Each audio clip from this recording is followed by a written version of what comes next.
Hello guys, good evening. Magandang gabi sa inyong lahat. Ayan. Meron akong ipapakitang picture kung anong masasabi ko dito. Kasi trending na trending siya ngayon kasi almost nakikita ko sa mga newsfeed ko tapos graduating. Anong tawag dito? Graduation ngayon, di ba? Magandang gabi po sa inyo lahat. Good evening. Wait lang.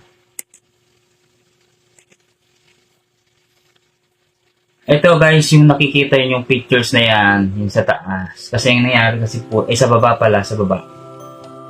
Ang ano dyan, graduation ng anak niya. Ngayon, ang question ng mga tao, bakit kailangan ka ba daw ibulgar o kailangan pa daw ipakita yung mga pera na yan para sa kanyang anak, sa publiko. Diba? Anong masasabi nyo guys? Sa totoo lang, wala namang problema kung